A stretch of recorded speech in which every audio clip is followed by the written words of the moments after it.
Okay, it is the hour, 6 o'clock. I'd like to call the meeting to order. First, I'd like to introduce our new board member, Greg Krottengeier. So we welcome you. I don't know if you've met everyone here, but I'm Kate Marshall. Susan. Brown. Jessica. Lisa Denoyer, zoning administrator. Okay. Welcome. Thank you, thank you. Okay, so let's have roll call first. Yes, let me have a video here. Brown. Henneke. Yes. Marshall. Present. Krottengeier. Present. Shaw Null. Here. Stein. Here. Great, all present and accounted for. Before we do the minutes, I just want to make sure everyone has reviewed the zoning board of appeals little handout that we have now. We're going to try to have really orderly meetings, and so when we get to the public comment portions, let's remember that the public may make comment to the chair and the board, but it's not a point of conversation. So we receive their comments, but we don't converse with them. Okay. Are there any questions about that? Good. Okay, let's have approval of the minutes, presuming everyone has read them. Does someone want to make a motion? I've read the minutes from the August 5th. And one regular meeting. I think there are two cases on and I didn't. Thank you. Support. It's been moved and supported to approve the minutes. Maybe have a roll call. Brown. Yeah. Yeah. Shaw. Yes. Stein. Yes. Henneke. I wasn't here, so. Yeah. Okay. Marshall. Yes. Krottengeier. Okay. You can vote either way. That's everybody? That's So we everybody. have a majority. Okay. So now we have public comment, and this section of the public comment is for anyone who's here to speak on an item that is not on the agenda. So if you have a comment on something that is not on the agenda and you would like to address the board, this is an opportunity to speak. Is there anyone? No. Okay, not online either. Okay. Let's go to new business. This is case number 881. To hear a request for a front and rear yard setback variances at 706 Winter Park Lane to allow for the construction of a single family dwelling. And Lisa, could you bring this up to speed? Yes, so the subject property is a 9,780 square foot vacant parcel on the south side of Winter Park Lane. It's situated in the R1 single family residential district, and pursuant to section 1600 of the zoning ordinance, the minimum lot area required in that district is 8,400 square feet with a minimum lot width of 70 feet. The subject parcel complies with both of these requirements. However, the lot's orientation differs from the typical residential lot. The parcel has approximately 149.47 feet of frontage along Winter Park Lane, while its depth ranges from approximately 61 to 66 feet. Due to the unusually shallow configuration of the lot, the resulting buildable area is significantly constrained, measuring approximately 7 feet by 140 feet at its widest points. This case came before the board on December 3rd, 2024. The request is the same as that was presented in 2024. The applicant is returning to request a new variance because the previous one expired on December 2nd of 2025. The applicant's request is for a front yard setback variance of 5 feet to allow for a covered front porch and a rear yard setback variance of 18 feet due to the dimensional restrictions of the parcel to allow for the construction of a single family home. And then we did receive in front of you, you have a copy, a letter from Amy Spiller in support of this project. And so just want to make note that that has been received by the board as public comments regarding this case. Okay, thank you. Yeah. Now it is the opportunity for the applicant to present. Mr. Newman, are you speaking to the applicant or is Marilyn? I am. Well, Yeah. Marilyn is here, Marilyn Vincent, and I'm Rick Newman. I'm working with Marilyn and her son Henry, who is ultimately going to live in the house. And as Lisa well summarized, really it's the same application as mine is a little bit updated because it shows where the driveway is now. And the fact that there would be a porch on the east end of the house that's within all the proposed setback requirements. And it was just a matter of, it's taken us longer to work out the way, what the interior design would be. And some of the other elements and my slowness in getting drawings done that caused the whole thing to take more than a year to get to a building permit. So again, we are just requesting it to be renewed again as it was before. Okay, thank you. Now I'm going to open the public hearing. And this is for anyone in the public, maybe somebody online or here, who wish to address me, the chair, concerning this variance request. Please, if you are, state your name and address. And keep your comments just related to this particular issue. So is there anyone who wishes to speak on this? No? Anyone online wish to speak? Yep, we've got Jane. You're gonna call them? Mhm. Good. I understand, Hi, thank you for letting us have a chance to talk this evening.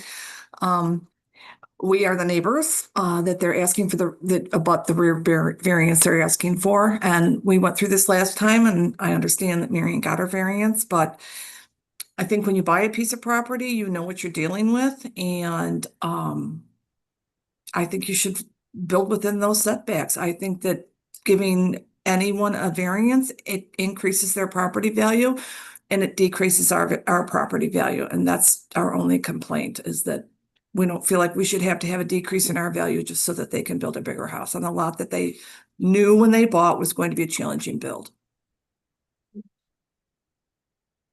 that So, all? Okay, thank you very much.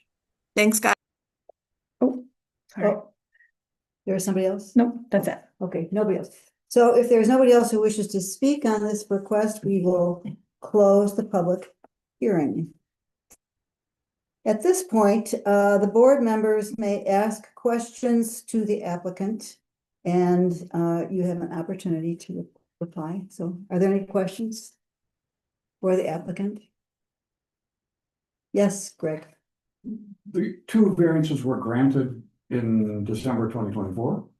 Did that just expire? What's the reason for? The variances only lasts for 12 months after it's been granted. Gotcha. And because we had not been able to get to the point of being able to pull a building permit before the variance expired, we have to come back and have it renewed or seek a new variance. Curious. Yeah.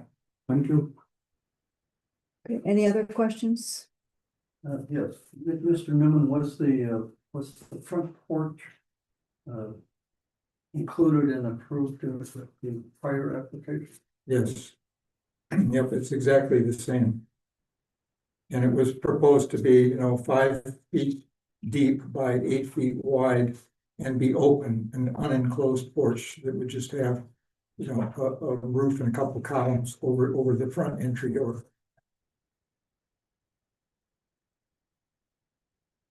Any other questions? Okay. So at this point, I guess we will deliberate. Did you close the public? I did I close the public? Yeah. Yeah, I did. Okay. Yeah, I did. Sorry, okay. I did. Sorry, I was, I'm really trying to follow this. I Okay, know. I'm sorry. Okay, so let's deliberate. Let's think about this amongst ourselves. We do have, I'm sure, our checklist. Mhm. If that gives us any guidance. Anyone on the board wish to? I just have one question for Lisa. None of our rules have changed regarding this. No, So, okay, thank you. you're welcome. Any other questions? So is it opportune to go through the Mhm. list now? Okay, so we can go through the list and I'll read these off and then that might prompt some thinking. The first one, will strict compliance with the dimensional requirements of the zoning ordinance prevent the applicant from using the property for the permitted purpose? Yes. Yes. Yeah. So that supports the variance. So, and then it says a variance is granted for circumstances unique to the property, and we do know that this is an unusually shaped and formed lot, correct? Okay, is there a way to accomplish the same purpose without a variance or with a lesser variance regardless of convenience or expense? No. So the ZBA considers the property, not the issues with the interior of the structure.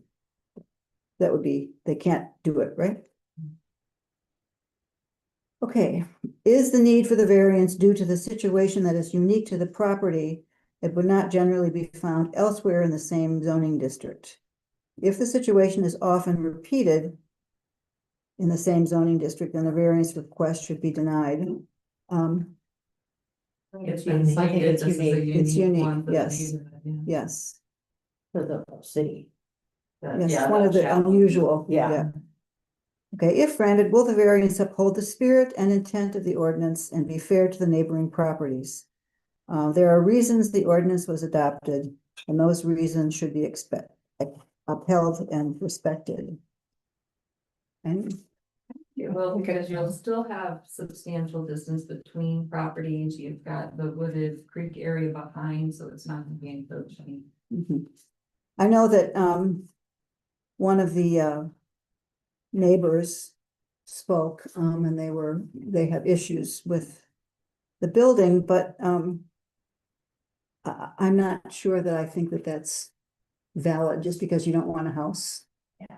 There, I'm not sure it's gonna decrease their property. and I don't know that that's provable. Yeah. Sue, I'm following the rules.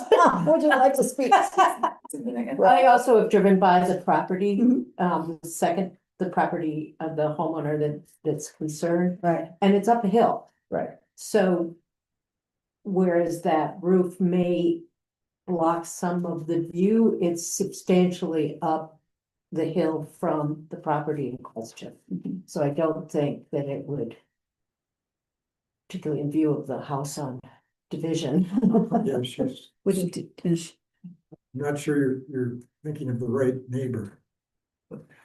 It's on Arlington. The one that was the last time we came was the one that was up the hill. Now It's the neighbor, it's the property owner is on the second house from the corner of Winter Park Lane in Arlington. The second house toward downtown, toward the county building is Jane Fisher. Fisher. I don't know which house it is. Yeah, I'm sorry. It's on. It's on Arlington, Right. so I don't know why that would be affected at all by Well, this property. their property is quite deep, you know, they have a standard lot kind of on Arlington, but they also own, as part of the parcel, they own. It's the creek. Along the creek, along the Right. creek, and so it's a wooded area that's behind their mowed lawn area is part of their property. Right. Okay, I still don't think a house on an empty lot would change the property value of another house. Right. It should improve the property value. Unless it's bad architecture. Yeah, And it won't be that. good deed. Okay, so we've answered that one, and then lastly, has the need for the variance been created through a previous action of the current or previous owner? The appeals board is not responsible for bailing out an applicant who has created the need, and that is not. That's not here. All right. So we have, if you turn this page over, sample motion. And is there anyone who'd like to make a motion? That we, support the variance Okay, so as requested. if you look at that. I don't have a. We don't have- Fronts, Okay, sorry. so it's a front setback With the resulting variance of 5 feet? So Okay, we have. So in case Okay. 881, All right, so what's the feet? okay, 15.6. So the front yard setback, Go ahead, front yard setback is, 15.6. yes, and the rear yard is. 17. Okay, I move to approve a front yard setback of 15.6 feet and a rear yard setback of 17 feet at 706 Winter Park Lane. with any conditions? Yeah. No conditions. Based on the findings of fact, that do we need to Oh, we've gone over the checklist, so I can reference those. incorporate that? Mhm. Okay. And the comments provided, so do we need, If you want to include that, you can, we mentioned that Jane Fisher made comments or And the letter by. in the letter? Okay, so I'll just put comments provided by public. okay. And then that demonstrate there is a practical difficulty created by section 1600 of the zoning ordinance, and that the proposed changes are not contrary to the intent of the ordinance and would not cause substantial detriment to the public good or substantially impair the intent and purpose of the ordinance. So that's your motion. Yes.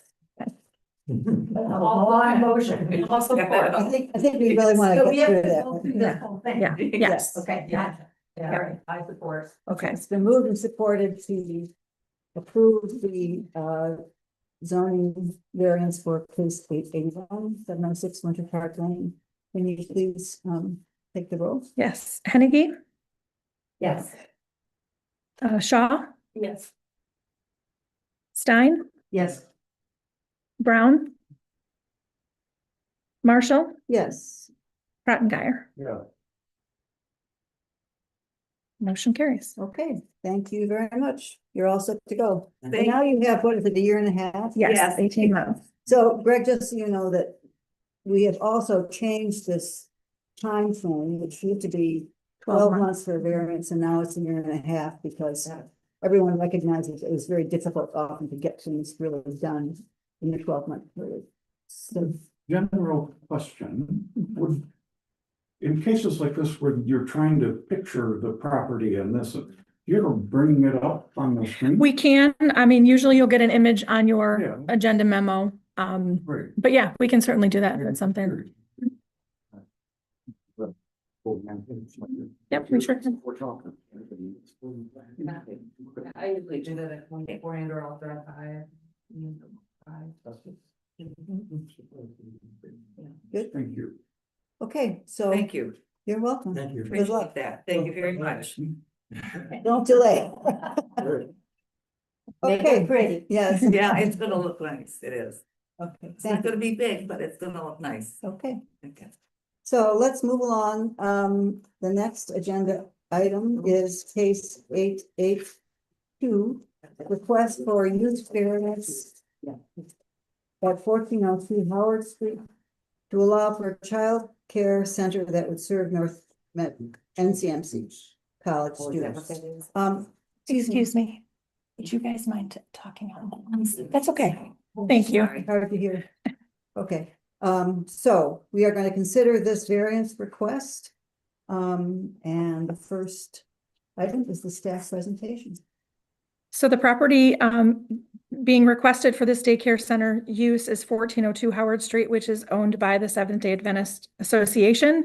North Central Michigan College has made a request to use a currently vacant building for a child care center that would serve student parents of North Central Michigan College. The existing land use, like I said, that building is vacant. The property also is home to a community service building that is used by the church, as well as the church on an adjacent parcel, which is part of this this lot. The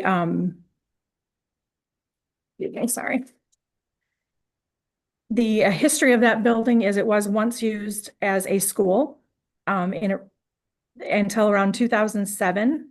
And then from 2007 to 2012, it was used for the community service center where they would distribute clothing to local community members in need.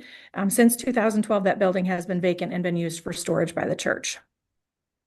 The applicant is requesting a use variance to permit a childcare center that would serve, like I said, the college student parents.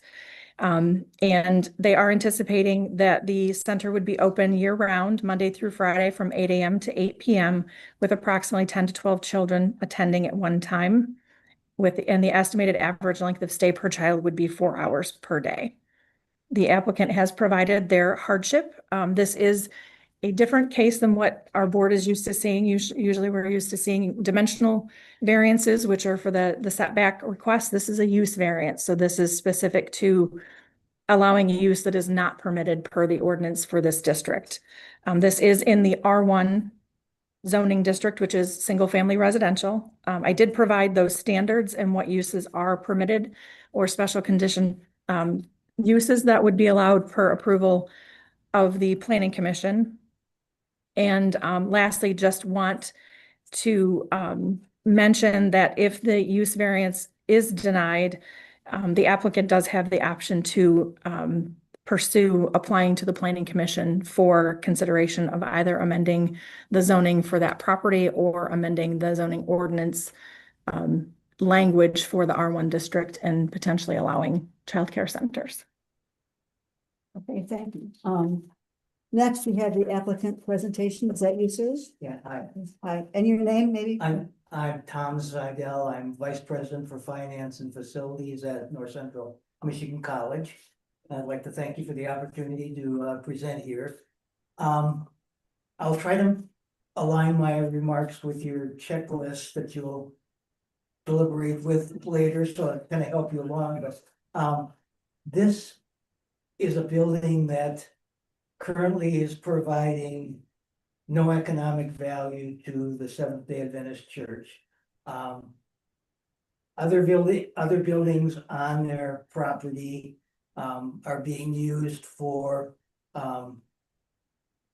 uses that this building once was used for. They used to distribute clothing out of here. That's moved to another one of their buildings. So it has been vacant, as Lisa said, since 2012. If this use variance is granted, what the college and the church are planning to do is enter into a lease, which would provide some economic return to the church for our use of the building.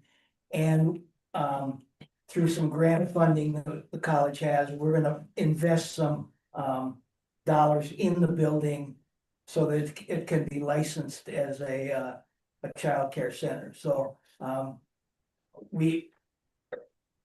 as is, there is no economic value, and one of the things that in working with the church, we really want to do is provide some economic return to them for this building. Are there unique circumstances? I think so. It's just the evolution of the church's need for the facility and just the evolving, it was once a school, then they gave away clothing, now it's storage. And we would really like to return it to student or child activity as a drop-off center. It's not gonna change the character of the area. It will continue to be part of the church's compound, for another lack of a better word. For example, the parking is already there, so when our students would drop off a child, they would pull into the parking lot, bring their child to the building, then proceed to the college's parking when they go to class. So there'd be we don't foresee any change to the structure of the neighborhood at all, which also has an elementary school across the street. So childhood activities are in the part of the character of the neighborhood. And I think finally, it's the need for the variance was created by what was once historically a school. childhood activities, we'd like to bring it back to its original purpose and, benefit both the owner of the property, Seventh-day Adventist Church, and our college students. Thank you. Thank you. Okay, next we will have the public hearing on this variance request. So I'm gonna open the public hearing. If there's anyone who wishes to speak, you're not, oh, okay, wait. If there's anyone who wishes to speak on this issue, you may address the chair and give us your reasons. And I don't know if there's anyone. There's no one online. online, Okay. other than Laura. Okay, all right. Good. So I'm opening the public comment period. If you'd like to speak, state your name and address, please. My name is Ryan Cavanis.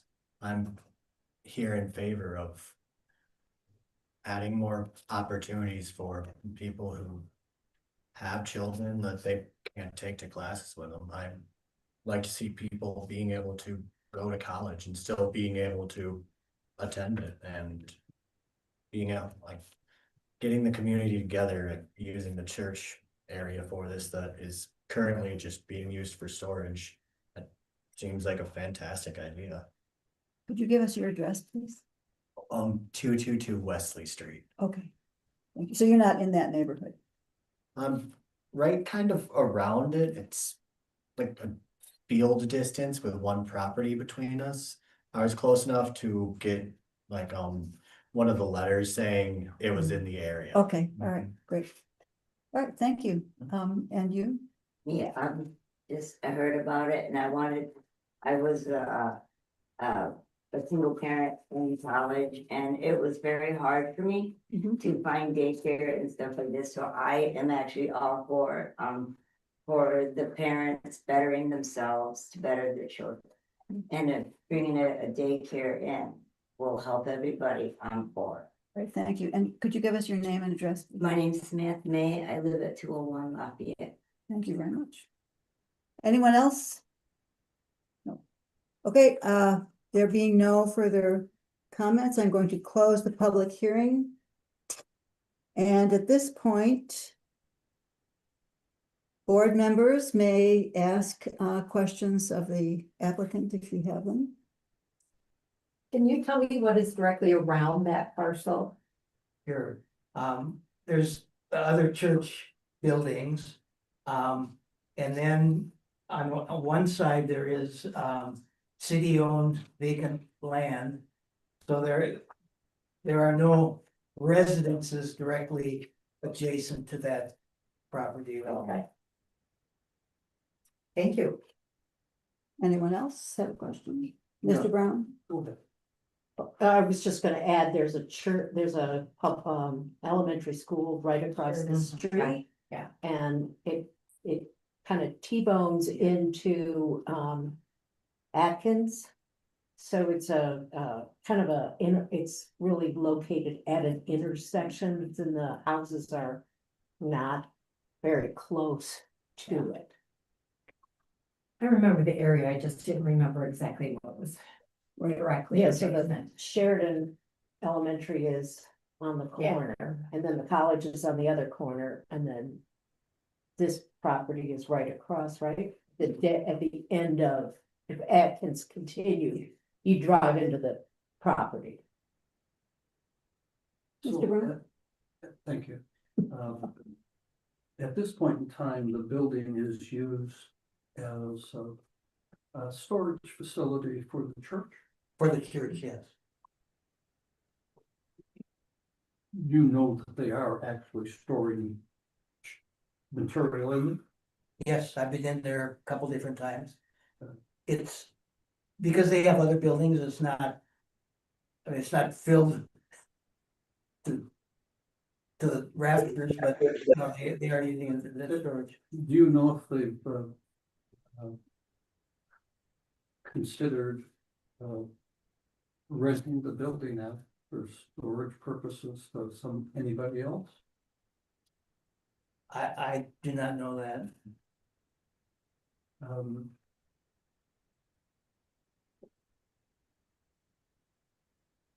Refresh for me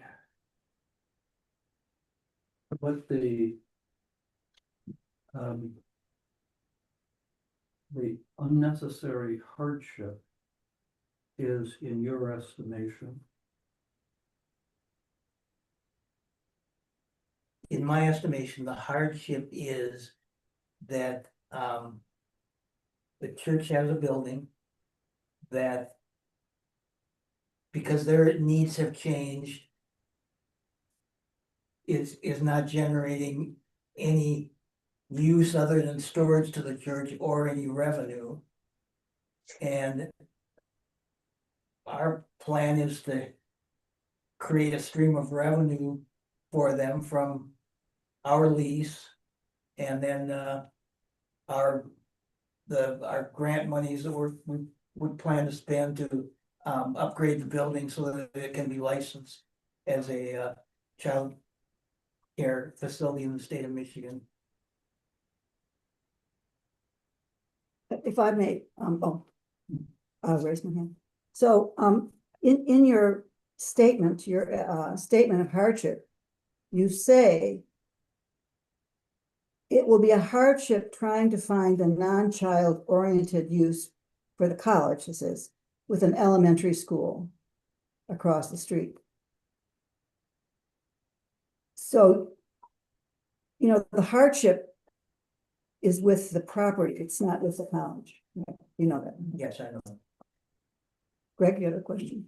Just a point of clarification. So there's a description that says open year round, Monday through Friday, 8 AM to 8 PM, 10 to 12. Then there's a description about a small scale short term.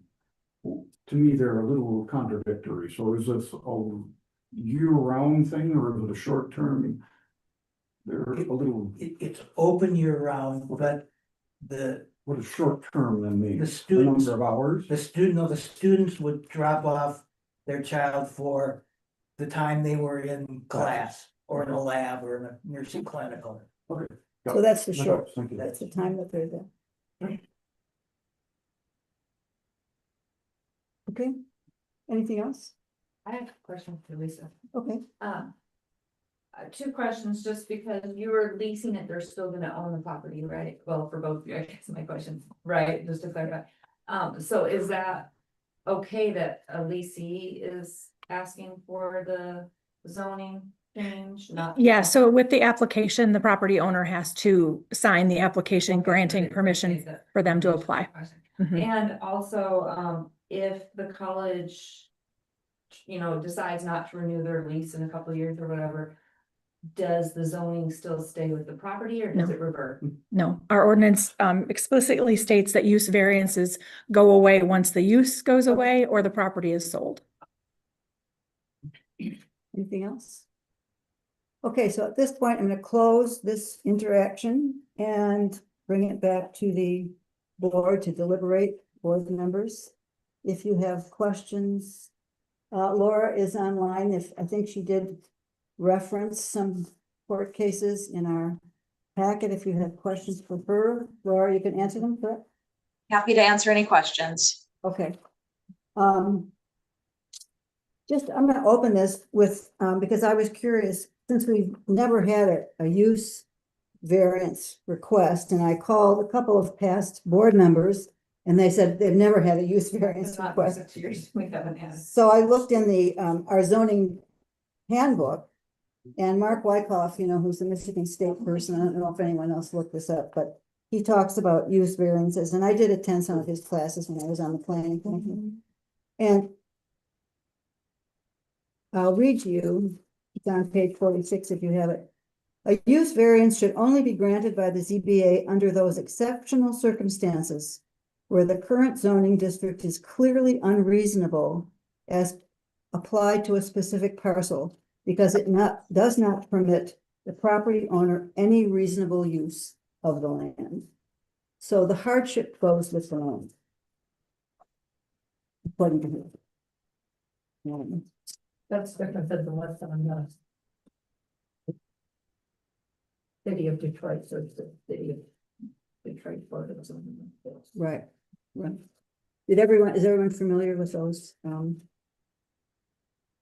cases that, Where are you reading that? right there? What page are you on? in addition to variance. Action, does action have, oh, yes, 3. Right. So does anyone need any, further explanation from Laura about, these cases? So, unnecessary hardship. Sure. Well, and I'm going to preface my comments with saying something first. And I don't always say it like this, but I just want it to be clear when I explain the legal perspective that it's not a judgment on the application or the intentions of the applicant, because they're clearly well intended. So my comments are just on what the law is and what the zoning ordinance says. So your zoning ordinance for use variances says that you have the authority to grant use variances or variances from uses of land where the historic use or character of a building suggests that absent relief, an unnecessary hardship may occur. And under the case law for use variances, which are unusual and sparingly granted, to have that unnecessary hardship, there's got to be a finding the property cannot reasonably be used in a manner consistent with the existing zoning, that the landowner's plight is due to unique circumstances and not general conditions in the neighborhood, that the use will not alter the essential character of a locality, and that the hardship is not the result of the applicant's own actions. And I think one of the focuses for the ZBA needs to be on whether the property can be reasonably used in a manner consistent with existing zoning. The reason that the law is cautious with use variances is because it butts up very closely to a rezoning, right? Often if you want a use and that use is not permitted in the district where your property is located, you would seek a rezoning for that to a district that does allow it, or seek to amend the ordinance to allow that use in that district. Both of those options are legislative. Those are things that city council has to approve because they rewrite the ordinance itself. So a use variance looks a lot like that, and that's why the standards are very stringent, very strict, and that it's reserved for those exceptional circumstances where you've got land that can't be used in the way that it's zoned. And so I think the factors that the ZBA is hearing are, well, the church, can't get revenue for it. And the ZBA needs to determine whether that means that it can't be used absent a use variance. And so that's why we put the case law in there to explain the pretty high burden, frankly, that applies to use variances. Thank you. You're welcome. Is that helpful? No, I still have some more Oh, questions. okay, go ahead. So in section 401, there's a public, parochial, and other private elementary schools offering courses in general education and not operated for profit. And this would not be considered a private elementary or public other school offering courses because it's not a school? No, my understanding is this would be a daycare, and those are treated differently under the city zoning ordinance. Okay, and then the next, in 402, it's reiterates again, public, parochial, or private, intermediate, and secondary. So when I look at this, it's basically saying you could put a school there, but you could put a daycare center there. That's correct. So daycares are regulated. They have their own zoning districts where they're permitted, and Lisa could probably speak more capably to that, of exactly where they're located. But this is not a proposal for a school. It's not an application. If it were an application for a school, it wouldn't be here because they wouldn't be requesting a use variance. So the question is whether the standards are met for what they are requesting, which is a daycare. So, go ahead, Lisa. Mhm.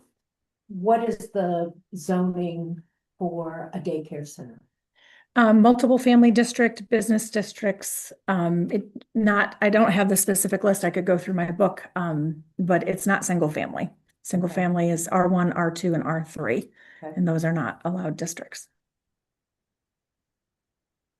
Okay, any other questions? So this one, the church is allowed to be in an R1. A church is allowed Correct. to be in a. They have to have special condition use approval A school currently. is allowed to be in R1. recreational facilities can be in R1. Mhm.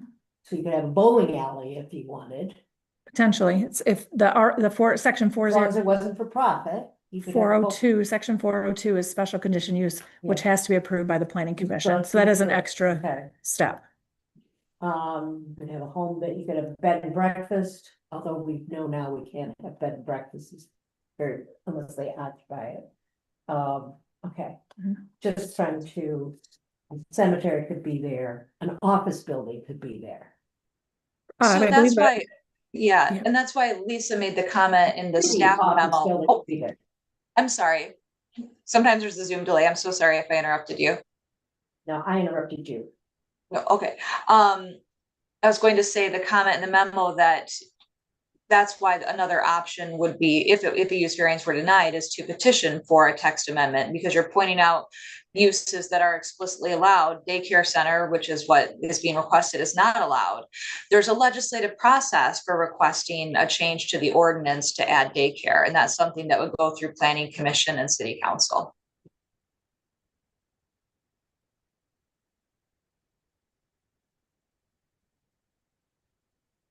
Any other questions for our city attorney? Greg, yes? One of the, points is no other feasible locations currently exist. And that maybe it's a clarification also, could the school itself, the college, have childcare within the college? They do. They do. You do. Mhm. A separate building, not on the same site. We are a college zone rather than R1. So they can. They have one. Oh, They just opened one. So this is gonna be addition, overflow? What we have is a facility that just opened this year where we have tiny babies and they're there all day, and it's a learning. There's a curriculum for that. So this is a totally different concept. This is for when our students need to drop off a child while they are in a class or a lab, And it's just for student use. just for student use. the reason why I asked, but no other feasible locations exist. Is it possible a feasible location is within the school? That's what I was asking. On the school ground. We don't have any available space right now. Okay. Right now. In fact, we have temporary, You because have of our trailers. construction project, we have some temporary trailers. Right. So So is it a matter, if I'm understanding you, it's on the college itself, in all the various buildings, there is not the physical space. Doesn't have to be as big as what you're requesting use of, but a big classroom, a big room like this, is there no facility on college property that you could run the daycare? Or are you zoning wise prohibited? no, my understanding, as a college zone, we could, but we do not have the space right now. I would question whether or not the college's problem is the question for us to be What? answering. It's what hardship exists with the property, not with the That's college. correct, I know.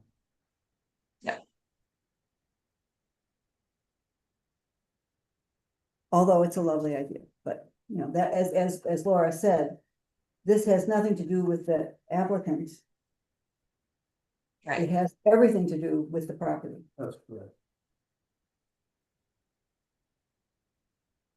Okay, are there any other things that people want to discuss?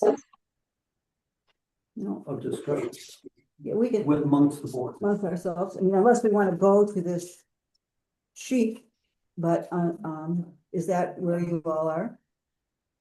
Well, I went back and reviewed what you provided us when we came. The use variance information and the class information. As well as not only our own, zoning ordinance on, use variances, but also significantly the case law cited in the memo. And it's not hard for me to say both of these things. First is the need for daycare is rampant. And it is particularly admirable that the college is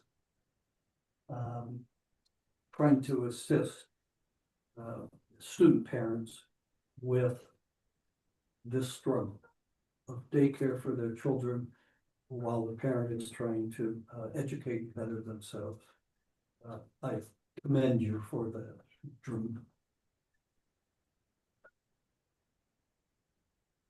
The problem that I have is strictly a legal one, and it's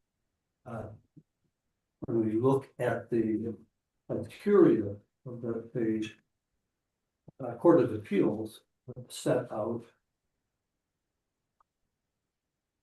I don't believe that we can fairly say under criteria 1 that the property cannot be reasonably used in a manner consistent with its existing zone. It is being used as part of the church. They happen to be using it for just storage, not necessarily irrelevant, that it's being used for storage. That's a use that's permitted by the church in that zoning. So they have a reasonable use of the property currently, and as compelling as the need is for additional daycare, childcare in the community, I don't think that you can meet the burden, that the applicant can meet the burden as set out in the city of Detroit versus the zoning board for the city, decided by the Court of Appeals. That first factor, I believe that property can be used under it reasonably.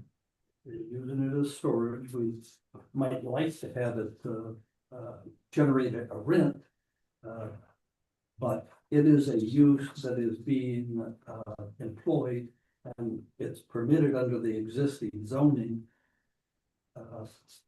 I don't see how we as the board can get over that.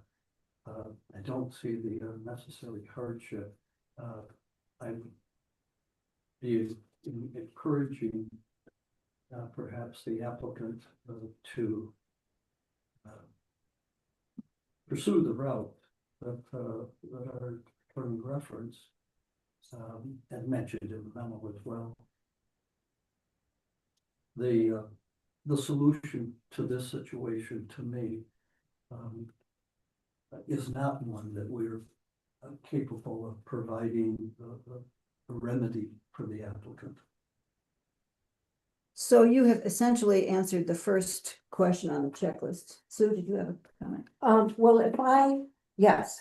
If I went through all of the uses that are permitted in this section, I think that there is a hardship to the church to be able to use any of these. They can't turn it into a detached, single family detached dwelling without significant cost and changes. They can't do a marina, a library, or a park. They can't do a cemetery. They could do a school, but there's a school right across the street. So really they can't do bed and breakfast without major renovation. They could do a home business in there, But I think it's a narrow position to say that they could put any one of these in there and it wouldn't cause any hardship to the church. Because the building itself, which is under consideration, yes? It's not just the land, it's actually the building. Are we considering the building, or are we considering the land? It is the property itself. So, I mean, the structure, cost can't go into a factor. You also have to keep in mind that there are uses incidental to a church that are permitted as special condition uses. So the church could use this for different uses. They aren't restricted to that list. They can use things that are incidental to a church, so that it's, those are options available to them, just so you're But aware, it's not. Not insignificant changes. Unless it. Well, it doesn't, change doesn't have anything to do with it. It's the use of the property itself. Mhm. Sorry, Laura. Right. No, I'm sorry for speaking over you. That's right, though, that it can't be used with the existing zoning. It is being used right now for storage. It can be used for church purposes. It has been used as a school. So that's my, I guess, input on that. It could be also used as an office for the church if they wanted to put an office there. Mhm. Yeah. So there are, I mean, the church owns that, rather, they're two lots, but they're taken as one. Mhm, correct. So they have a church, they have a newer school in the back, and then they have this building, which in my mind, the church has not found a use for, but they have the possibility of it. I mean, there is a way to use it for storage. There is a way to have daycare or Sunday school there. There is a way to have an office there. There are uses that I are couldn't have consistent. daycare. Could the church- Incidental to the church, they could, yes. Yes, The church held the lease. They wouldn't hold the lease, the church I mean, owns if it. the church operated the daycare center, it would be permitted. If it's a church, yeah, church daycare. So it would just be for people from the church. That would. I don't- They ran it. I'll defer. yeah, let's ask Laura. Yeah, I think you gotta be a little careful there. I'm not sure the church could open a daycare. The church could have, while they have services, right, have Sunday school there, things like that, incidental to the church. I'm not gonna say that they could open a daycare center. I'm not sure that would be permitted in that zoning district. That's, what we're here talking about, but providing childcare while there are church services is different than having a daycare. Okay.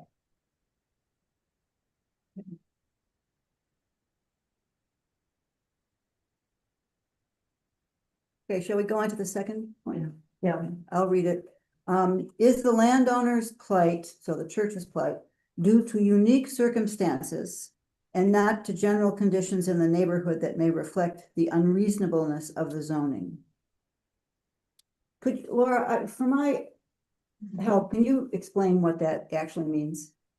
Well, I think and the reason you might struggle with it is there's not really an identified plight with this property.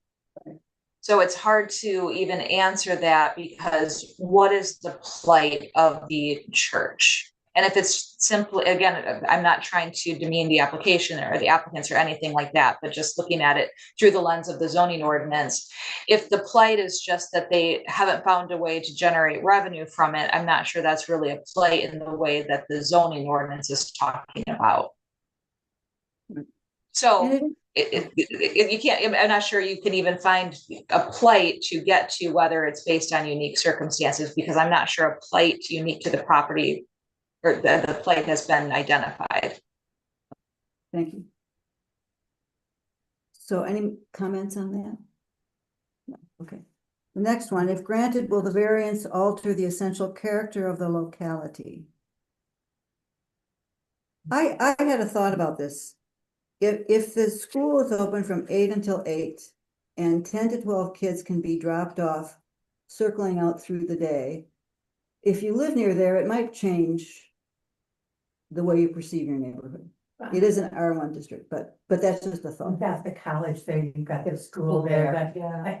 but the cars that come and go are not gonna alter anything. Okay, And because it's at the end of the street, I Yeah. don't think. you don't it's think good. that would factor? I don't, not when you see like what the school traffic is during pickup and drop off, I mean, I don't think Yeah. you'll even notice. That Okay. whole additional area cars. is very, Plus that, those are cars that are actually going to the school anyway, Yeah. so they're Yeah. gonna be Right. in that locale Yeah. anytime, so. and there's people from, who don't go to the school, who go to the gym and work out, so there's a lot of public traffic Well, I was thinking of constantly in the, that of the parking lot. parking lot. Yeah. Well, if you ever go to Sheridan, it's It's constant. it's a rotating, constant movement. Yeah. Okay.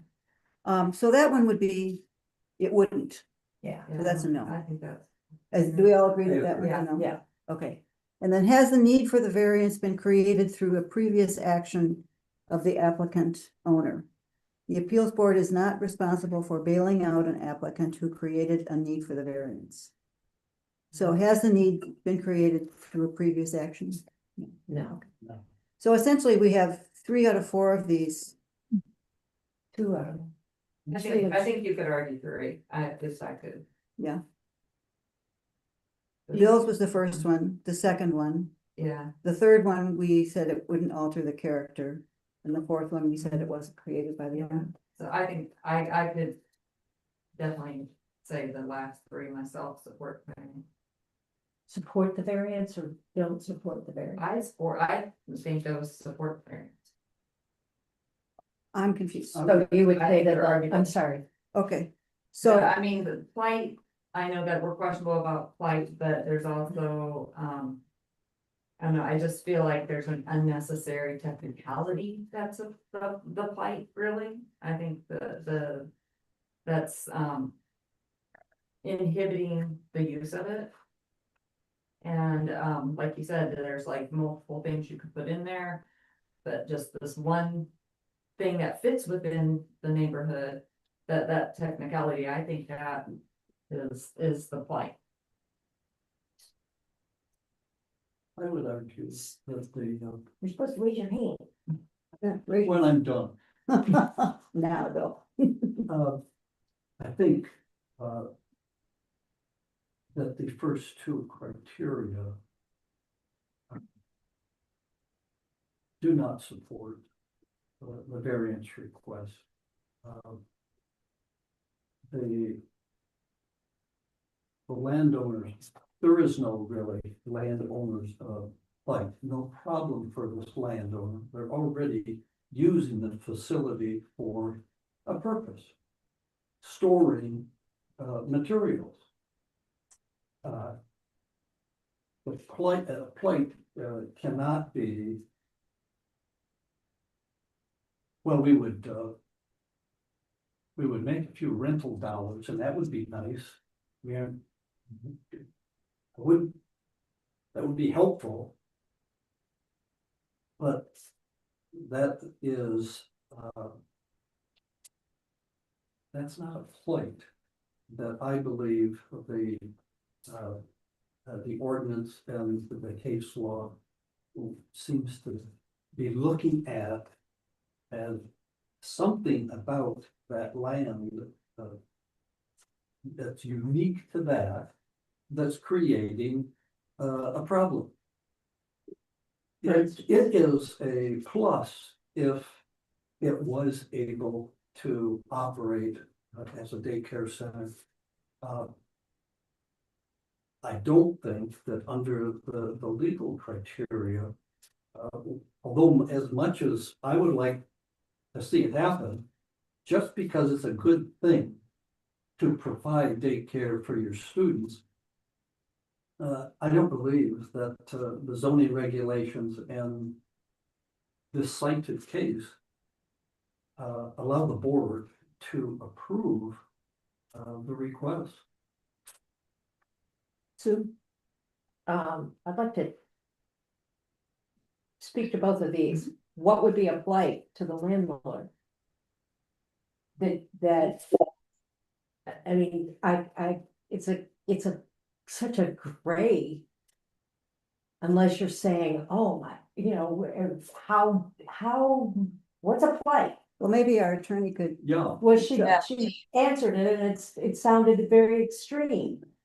So Well, it's what- very difficult. I can It's very say, judgmental. I was going to say, in my almost 18 years of doing this and representing municipalities all over the state, I don't know if I've ever seen a use variance granted, and very rarely applied for, because it is very difficult to get. It would have to be a pretty unique set of circumstances. I was actually trying to think of a hypothetical where I would think it applied, and it's difficult to think of one that wouldn't be solved by rezoning. But if you had, for example, a zoning district that only allowed single family residential and was, for some reason, it was impossible to put residential there. I'm not even sure what that would look like. It's next to a nuclear plant. I don't know, something, kind of outrageous like that. Then that might meet the requirement. But I don't also, a couple of things. First, those factors from the case are not pick and choose. Those all have to support the variance to grant the variance. So if you find that 3 support the variance, but 1 doesn't support the variance, then you can't approve the variance. The second is, it's not really our job to speculate on what a sufficient plight would be, but rather to evaluate what we have before us. And the language, again, not my language, not my standard, but what comes from the courts and the case law, that the property cannot reasonably be used in a manner consistent with existing zoning. And that's where I have found struggle with this particular application from a legal perspective. Thank you. for my clarification, the last one, has the need for the variance been created through the previous action of the applicant? So that is, no, it has not been, correct? There's been no previous action by the applicant. Not that I'm aware of, no. Okay, so, and then it says the appeals board is not responsible for bailing out an applicant who has created the need. Okay, so those things, I'm a little, Almost like the opposite. yeah, that's the opposite. That's confusing to me, Laura. It's like they didn't create it, but the bailing out, the appeals board is not responsible for bailing out. If they created their own, and this one's a little odd too, because the applicant sitting here is not the owner of the property. The college Right. obviously has done nothing with the property. Right. So it really would be because the owner of the property is signing off. You really are looking as the church. If there were a plight we identified, did the church create that plight? Did they build something that couldn't be used for a use? Let's say they built something that could only be used for one use, and that use was not allowed in the zoning district. And then they said, we need a use variance because we built a school and schools aren't allowed. So now we need a use variance to allow a school because we built a school. Okay. Well, no, you're right. That's not how that works, because you've created the plight that you're asking us to help you solve. Thank you. Yeah. That's helpful. So if you said all 4 of these have to be support the variance. Correct. So if you argue the first one and you don't support it, then the rest of them doesn't matter anyway. Right. We still recommend talking about all of them, but correct, you'd have to find that all of them support the variance. Okay. It all becomes clearer the more we discuss it. I appreciate it. And I Yeah, appreciate yeah. you being able to answer some of these That's why I'm here for this one. questions. Because it's unusual, right? Because these don't come up that much. And yeah. All right, is there any further deliberation, or is someone prepared to make a motion? And I think we have been gifted a motion, sample motion on the back.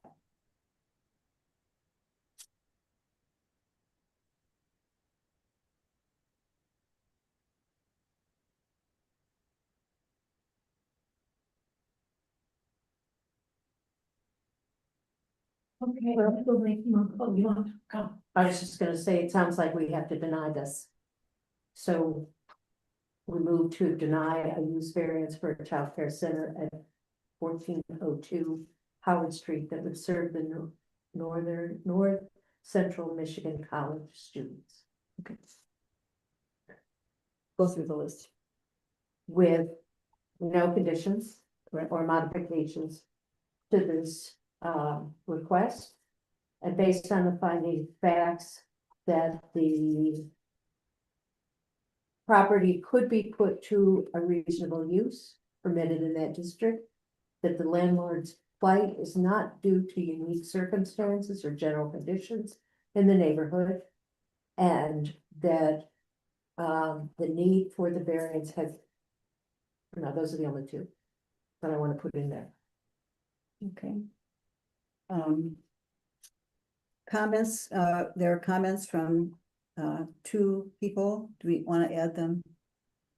Lisa, is that Yes. appropriate? to It's add? up to Sue. Yes, I'd like to add the two comments from the two neighbors who are in support of the use variance request. And that there is not an unnecessary hardship created by section 400, I see 401. 400, yeah. It's the whole section, yeah. Yeah. Is there a second for that motion? I second. Okay. Let's have a roll. Stein, Yes. Hennigy, Yes. Marshall, Yes. Prottengeier, Yeah. Shaw, No. Brown. Yes. Motion What carries. was the vote? Okay, so what was the vote count? 5-1. But, Thank you. okay. So there you are. But remember that we do suggest that you have an avenue through the planning commission if you'd like to pursue that. I appreciate the thoughtfulness of your deliberation, but. Thank you for coming. Okay, let me find my agenda. It's mine. Okay. Okay. Okay, moving along. The next item is board member questions and comments. Anything from anyone? Jessica, your term expires. Are you re-upping? I am not. You are not re-upping, okay, so, Doesn't have anything I to can't do. remember, but yeah, it's been long enough. yeah, it's 4/1, I know, April 1st. yeah. April 1st, and do we have anyone who wants to present? And yet? I'll know more by noon tomorrow. Yeah, but nothing. has come Nothing up as yet. of, no. Well, thank you, I mean. you've been Yes, here a thank long you, Jessica. time. You've been good. My first year was all on Zoom because of COVID. Oh, yeah. Anyone else have a question or comment? Okay, Actually, I would like to make a comment. Okay. I wanted to support the process that we went through, although it was chaotic and very, a lot of comments, a lot of conversation back and forth. I really thought that the last meeting and how we went through that process was very positive. We benefited the homeowner while still staying within our checklist, but because we were able to talk it through, we were able to find a solution. And I think finding solutions should also be one of our considerations and not turning everything down. When you spoke, I was there, when you spoke in our comments after it was all over, you talked about the zoning supporting, improving the community and improving, buildings and such. And that one really did. What we just did doesn't support the community. And I understand it's how we have to review things, but I thought the last meeting was a very positive experience. I'm glad you think it was. I don't share that. I felt it was very chaotic and I think this, yeah, because there were we wound up having discussions with the people who were making public comment. And that's not the process.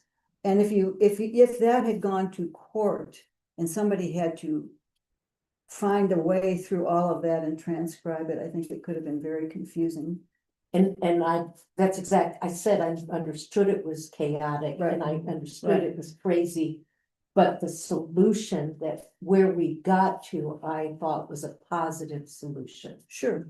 And that I appreciate the think more is in- structured format, and I think that's allowed us to keep our meeting to a more reasonable time too, especially when you look at how lengthy our minutes were for. Yeah. Yeah. Yeah, and I had to review those. Right, yes, you had to review them, yeah. And also, I mean, in that meeting, we went over, I mean, people said the same thing over and over and over and over again, and that's really not necessarily productive, so. That's never something that always happens in meetings when there's a lot of information being shared, that people tend to say it again and say it again and say it again.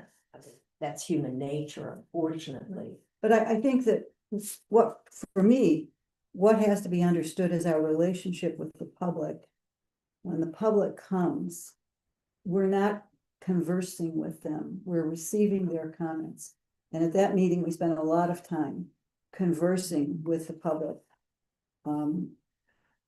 Which might have led for clarification, but there was one person, or I'll say, an architect who spoke.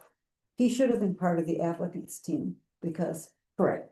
And he was giving us subject matter expertise. Right. That was missing, but if he had been on the applicant's team. Right. He would have been allowed to give us that subject matter expertise. Right. And that was,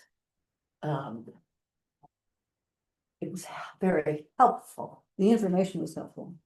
Correct. Yeah. But And the process- expertise was helpful. right. I'm not talking about the process, I'm talking about Right, the solution. right. And so in the future, how do we express to somebody that their expertise should be on, is that on the applicants, is that something, Lisa, you would recommend to somebody when they're bringing, or we don't really know? It's up to the applicant if they want to provide. I mean, some do, some don't. I mean, it's a preference. We aren't going to guide them and tell them you need to have an architect here. Because they may pay an architect to sit here and provide nothing if it's, straightforward.